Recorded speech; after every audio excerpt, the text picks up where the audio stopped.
Hola, buenos días. Nosotros somos el equipo 2 de Servicio Social y les vamos a hablar sobre la pobreza y la exclusión. Yo soy Regina González, estudio mecatrónica, voy en octavo semestre y estoy haciendo mi servicio social en el SESCOM. Yo soy Juan Ignacio Martínez, estudio ingeniería industrial y estoy haciendo mi proyecto en el SESCOM. Yo soy Armando, estudio arquitectura, también estoy haciendo mi servicio social en el SESCOM. Yo soy Alberto, estudio ingeniería mecatrónica y estoy haciendo mi servicio social en cultura nómada. Bueno, pues yo voy a comenzar a hablarle un poco sobre la pobreza a nivel nacional. Para hablar de la pobreza, me estoy refiriendo principalmente a la información del Coneval. El Coneval es el Consejo Nacional de Evaluación de la Política de Desarrollo Social y se encarga de medir la pobreza, al igual que evaluar programas y políticas sociales. Este consejo en 2018 registró 52 millones de personas pobres y 9.3 millones de esas personas viven en pobreza extrema. Antes de continuar, a mí me gustaría mostrar cómo el Coneval define lo que sería la pobreza y la pobreza extrema. Ok, para que exista pobreza, lo que hace falta son dos condiciones. La primera es cuando la persona no tiene garantizado el acceso pleno a sus derechos, esa sería una, y la otra es que la persona, basado en sus ingresos, no pueda cubrir sus necesidades básicas, ya sea en cuanto a productos o a servicios.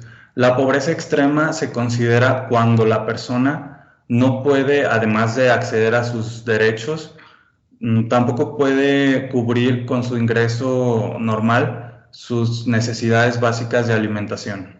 Básicamente en eso es la diferencia. Y bueno, el Coneval también saca esta gráfica donde hace una comparación de lo que pasa en 2008 y en 2018.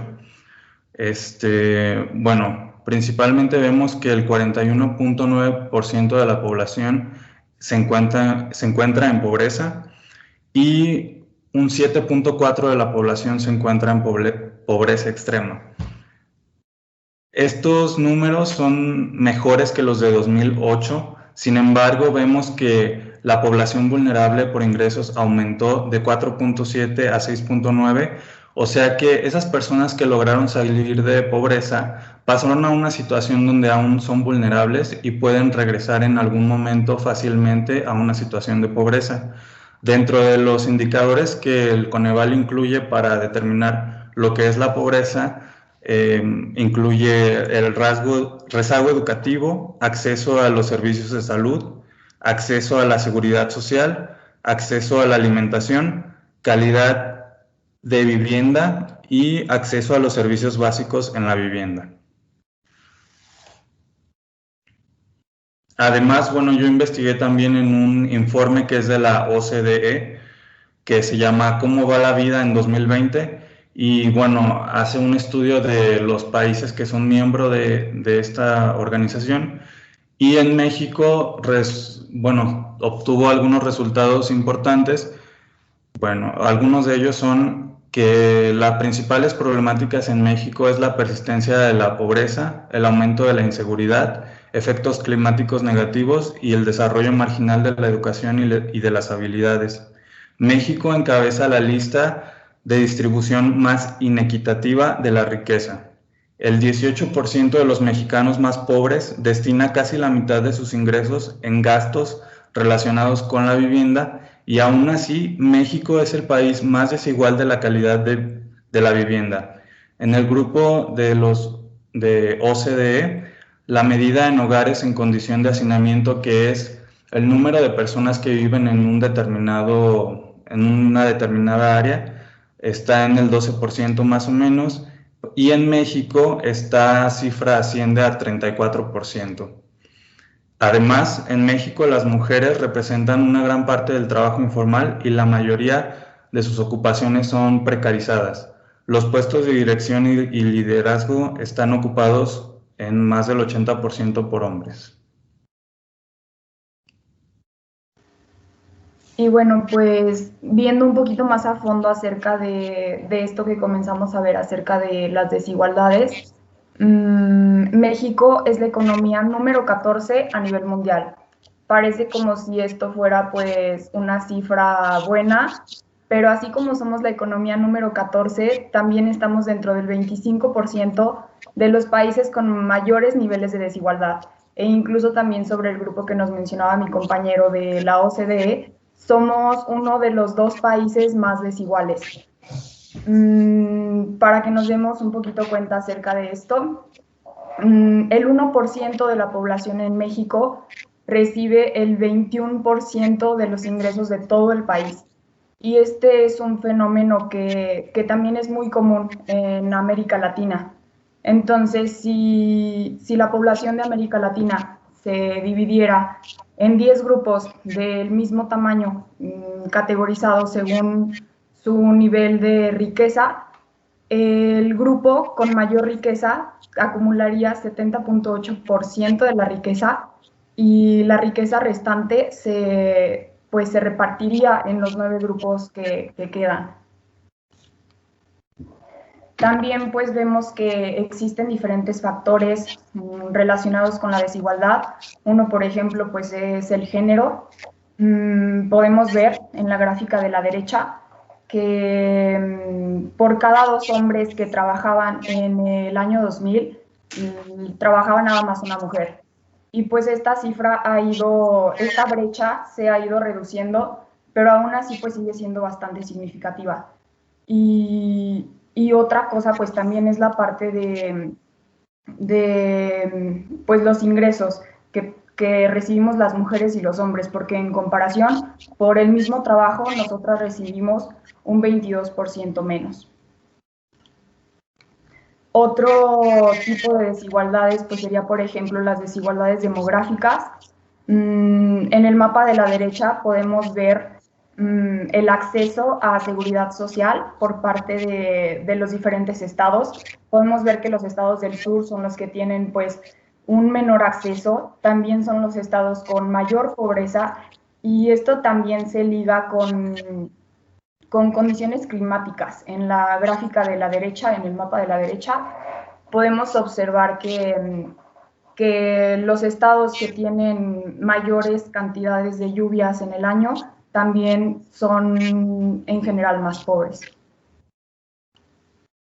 Y pues por último, en cuanto a esta parte nacional, pues también existen otros factores como lo son, por ejemplo, el origen étnico.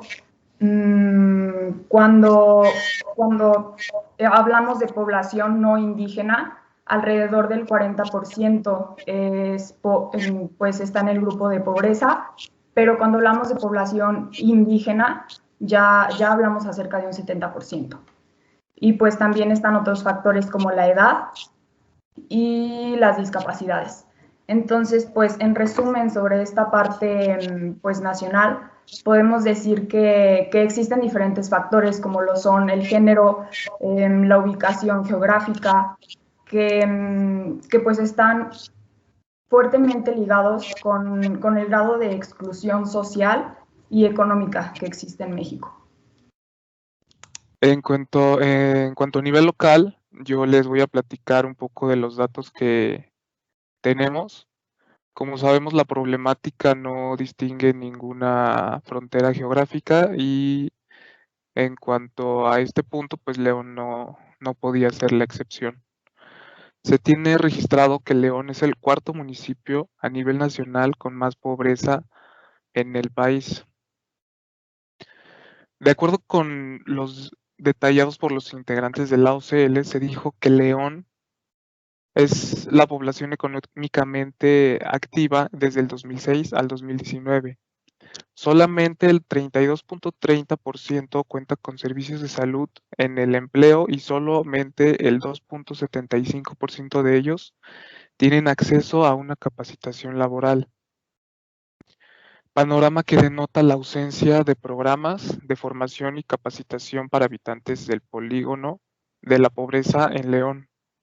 Esto quiere decir que debido a que no se capacitan bien, es más probable que estas personas no puedan aspirar a un puesto más grande en las empresas que trabajan o a prestaciones de mejores oportunidades, lo cual contribuye de nuevo a que este sector no pueda progresar.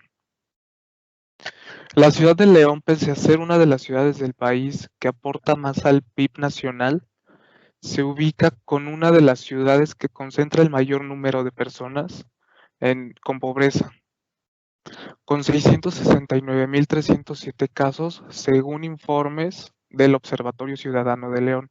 Todos estos datos son censados por el mismo municipio, entonces tienen una veracidad un poco más precisa. Se tiene también documentado mediante encuestas que la pobreza se hereda debido a la marginación y la exclusión.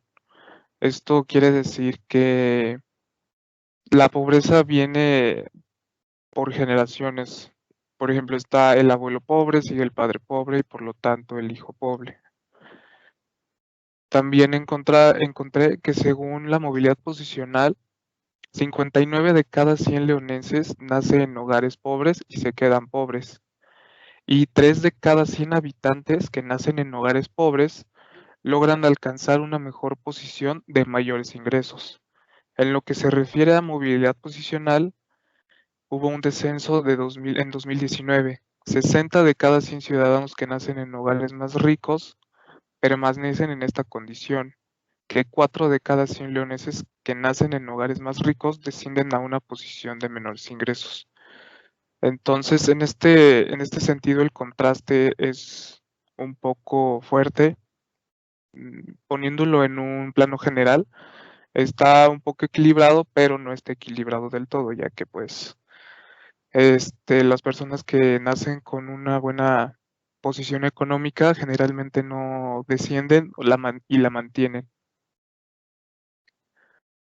Algunas propuestas que se tienen para mejorar estos casos es generar políticas transversales entre el gobierno municipal, coordinado con el gobierno estatal y federal, para lograr una participación del gremio empresarial, ya que estamos en la zona del Bajío, entonces el sector industrial está muy fuerte, por lo que este sector asimismo podría contribuir para fomentar la capacitación con el objetivo de desarrollar competencias entre estas personas y que puedan ascender y aspirar a un mejor nivel socioeconómico y evitar lo que precisamente comentaban, que la pobreza se hereda y esto hace que también trabajen en lugares precarios y sus derechos sean violados en cuanto al sector laboral. Una propuesta también es promover la formalidad en el empleo, que se desencadene en un acceso a servicios de salud, créditos para vivienda y ahorro hacia el retiro.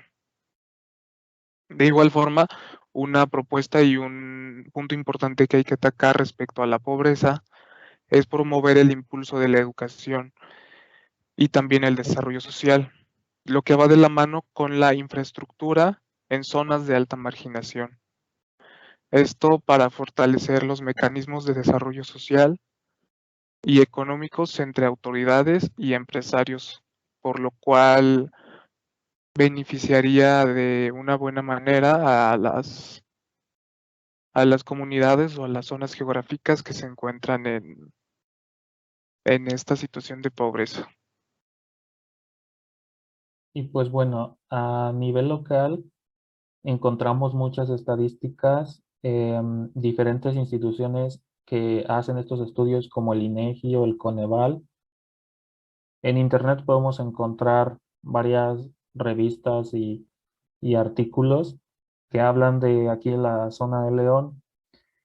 Estas instituciones miden el índice de pobreza humana y podemos encontrar como principales colonias el Centro Familiar La Soledad, Medina, La Ermita, Duarte, Plan de Ayala, Santana del Conde, Loza de los Padres, y agregaría Las Joyas y San Francisco, que en general eh, tienen en común que se encuentran a las afueras de la ciudad y, y tienen más o menos los mismos valores de este índice de pobreza. Estos artículos incluso los llegan a publicar en las noticias de la Ibero o en sus publicaciones. Am, este documento es parte de una de ellas. Y pues bueno, leyendo y checando el resto, sí coinciden en cuanto a los lugares y más o menos en los números también. Bueno, aquí León se diferencia un poco del estado porque se encuentra en un nivel medio. em, es más bajo su porcentaje que a comparación del estado. Y pues aquí vemos un índice muy alto, alto, medio, bajo y marginal. Aunque en números no se ve que sea tantas personas, en realidad pues sí son cientos de miles que se encuentran en un índice muy alto, de medio a muy alto. Y pues bueno, ese es uno de los retos que tendría el Estado en cuanto a esta problemática. Aquí podemos observar una pequeña gráfica donde, como les menciono, León es la parte azul y la rosa es el estado. Y pues encontramos que es menor la cantidad en León. También encontramos mapas donde podemos observar las zonas rojas y naranjas en cuanto al problema que está indicando. Por ejemplo, aquí nos menciona que en estas zonas es donde se encuentran las personas que ganan menos de 2 salarios mínimos y se encuentran alrededor de la ciudad. Y también los puntos rosas son interesantes, pues si se fijan ya es más adentro y aún así es bajo el salario. Este nos dice las personas con deficiencias en la educación o pues que prácticamente no tienen un acceso a la educación. Y pues nos encontramos con que hay varias zonas naranjas y rojas aún. Em, yo creo que es un problema grave, pues prácticamente te da a entender que en estas colonias hay niños que no van a la escuela, ni desde lo más básico. En este otro vemos las carencias de servicios básicos. Aquí pues se ve en verde gran parte de la ciudad, pero vean, o sea, igual los puntos rojos son muchos y pues imaginándote o claramente es que no tienen un acceso al agua, a la luz, a los distintos servicios básicos. Y ya ni hablemos de la seguridad, que seguramente también hay muchos problemas de inseguridad por ahí. Aquí es notorio, ahí ponen donde se encuentra la UIA, o sea, la Ibero. Esa zona era en principios de los 2000 una zona pues pobre, digamos, y si se fijan, ha crecido mucho la ciudad de ese lado y seguramente en los estudios más recientes algo ha de haber cambiado por ahí. Pero bueno, son datos interesantes. Ahora mis compañeros y yo les vamos a explicar sobre nuestros proyectos y pues adelante. Voy a dejar de compartir pantalla.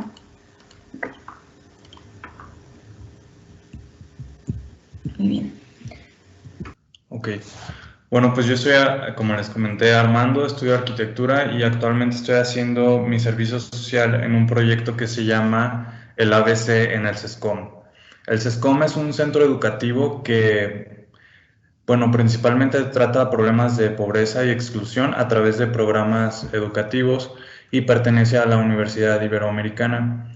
Desde mi proyecto procuramos que, bueno, generamos contenido educativo para niños que tienen problemas de rezago en temas básicos de kinder y primaria.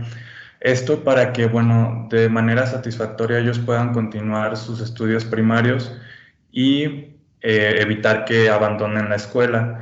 Como la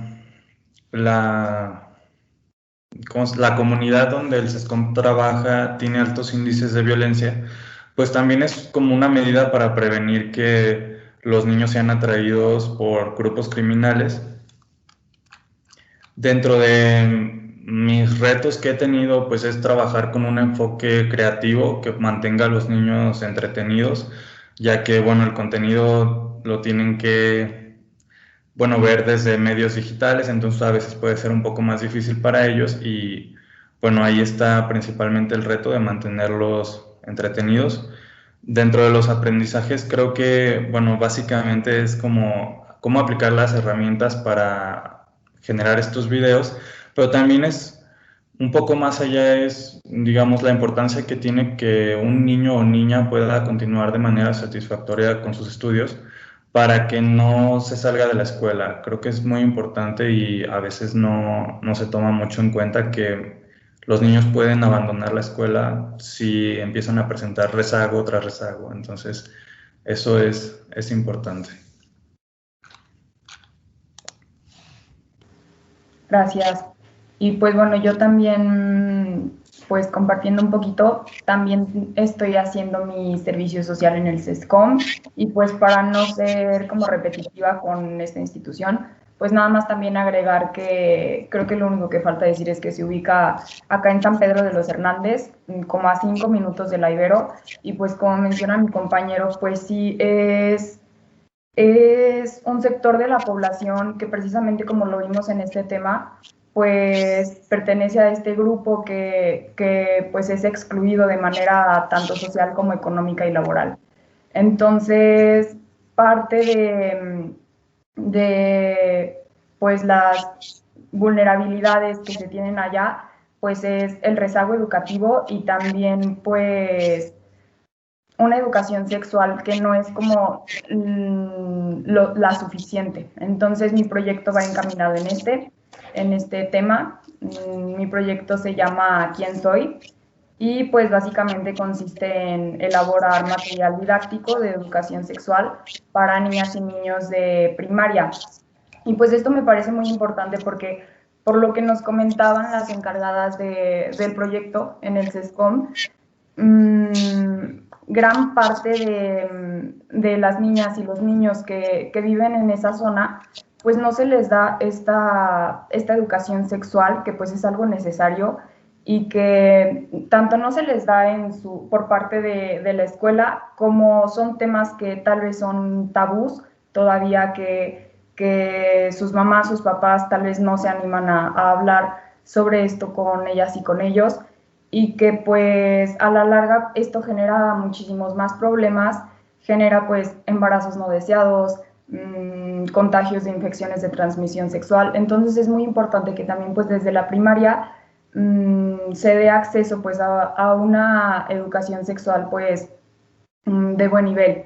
Entonces por esto creo que pues es importante este proyecto.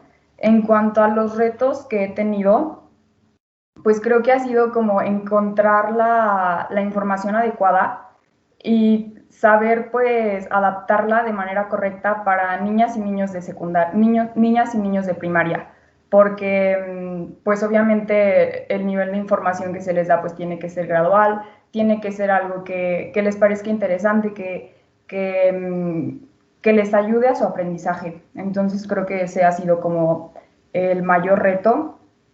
Y también en cuanto a los aprendizajes, creo que de los más significativos es como esta parte de poner en acciones este compromiso pues por el que se caracteriza la Ibero. Creo que más allá de hacer reflexiones o de, no sé, llevar como un discurso de servicio, pues tenemos que ponerlo en acciones. Entonces creo que mediante el servicio social pues es una manera de comenzar a ver cómo podemos llevar a las acciones este compromiso y pues para que también en el futuro pues ya lo hagamos como más desde nuestra carrera. Entonces, pues creo que ese ha sido de mis mayores aprendizajes.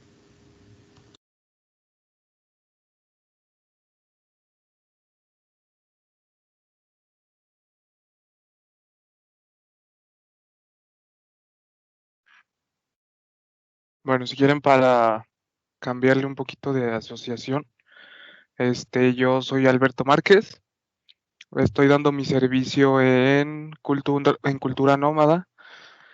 Es una asociación también afiliada a la Ibero. En esta asociación tenemos la apertura de decidir hacia qué sector educativo nos vamos a dirigir. Tenemos desde preescolar hasta preparatoria para poder orientarlos. La dinámica es preparar talleres, dar conferencias a lo largo del mes, en las cuales les enseñamos y reflexionamos un poco sobre algunas problemáticas de la sociedad actual. La dinámica que yo estoy manejando personalmente, mi proyecto como tal va dirigido a niños de primaria. Escogí enseñarles a hacer un huerto, un pequeño huerto en casa con materiales reciclados. Decidí elegir a los niños de primaria porque siento que es la edad en la que están un poco más abiertos a tener aprendizajes y tienen una motivación sin prejuicios. Creo que el ver cómo la vida nace, por así decirlo, a ellos les puede generar las ganas de tal vez en un futuro generar algún cambio, ya sea en su mismo sector o compartir lo que han aprendido a más niños. En este sentido, me ha gustado, la verdad, compartir con ellos un poco de lo que sé de eso, porque no soy un experto, pero trato de que ellos aprendan un poco de lo que yo he aprendido también por acá. En cuanto a retos, sí ha sido un poco complicado, pero a la vez entretenido, porque la dinámica de grabar un video para que ellos los vean es un poco diferente. Entonces, tengo que pensar en cómo llamar su atención. También por eso decidí un taller de huertos para que hagan algo con sus manos y vean que lo que ellos han hecho puede generar algo bueno o contribuir después a sus hogares. Esto en cuanto al taller. También hemos estado dando algunas pláticas. Este mes pasado, una de ellas, me tocó hacer de cuentacuentos para niños de preescolar. Entonces, en ese sentido, poder sacarlos de la rutina un poco, fue bonito porque se concentraron, aunque fue solamente un ratito, una hora, todos los niños estuvieron muy participativos y la verdad es que no pensé que fuera a ser así. Esta organización va enfocada hacia una población de escasos recursos también. Brindamos apoyo a algunas instituciones de preescolar y primaria para ayudarlos con actividades o, como les comenté, de cuentacuentos para sacarlos un poco de la rutina y que se distraigan un poquito. En términos generales, ese ha sido el proyecto en el que me estoy desarrollando en Cultura Nómada y hasta ahora va bien y me ha gustado y creo que sí me ha hecho reflexionar un poco sobre el papel que ahora tenemos los jóvenes al enfrentarnos a las problemáticas sociales. Bueno, yo me encuentro en el CESCOM haciendo mi proyecto de servicio que se llama Hablando Entre Nos. Este proyecto tiene por objetivo el concientizar a jóvenes y adultos sobre el consumo de drogas y sus adicciones. Además, lo que me gusta es que ve las adicciones no solo por el lado de drogas, sino por malos hábitos y Y pues aquí lo que estamos realizando son audiohistorias tipo podcast, donde, donde no se digan las cosas como un sermón, sino como inspirándolos, llegando hacia ellos. Y pues definitivamente quiero agregar que lo que es el SESCOM me parece muy bonito, su forma de ayudar, de brindar talleres, de orientar, buscan como una educación integral y pues, me ha gustado mucho. Siento que combaten la problemática de pobreza y exclusión directamente, y más que nada en la colonia San Pedro de los Hernández, donde se encuentra. Am, uno de los principales retos es eso, llegarles a los jóvenes, inspirarlos, también hacer el contenido con cierta calidad para que pues, pueda ser bien percibido y que pues al momento de que en el SESCOM utilicen este contenido y se lo pongan a los jóvenes, em, pues bueno, sea como que un trabajo bien hecho. Am, Además de ello, pues solo quisiera agregar que ha sido un poquito difícil el buscar también los instrumentos para lograr esta calidad en el trabajo. Pero sí, o sea, nos orientamos mucho con los maestros y maestras que ahí se encuentran. Am, y pues sería todo de mi parte. Ok, pues hasta aquí ha llegado nuestra exposición sobre pobreza y exclusión social.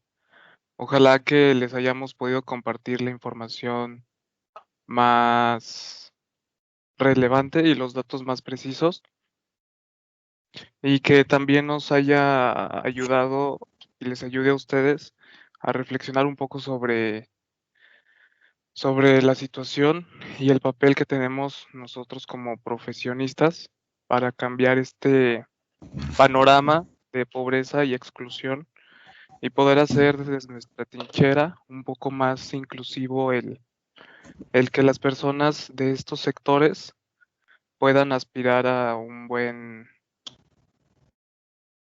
salario económico y buenas prestaciones para que puedan, conforme vayan avanzando en generaciones, dejar esas situaciones precarias. Ha sido todo por nuestra parte y que tengan un buen día.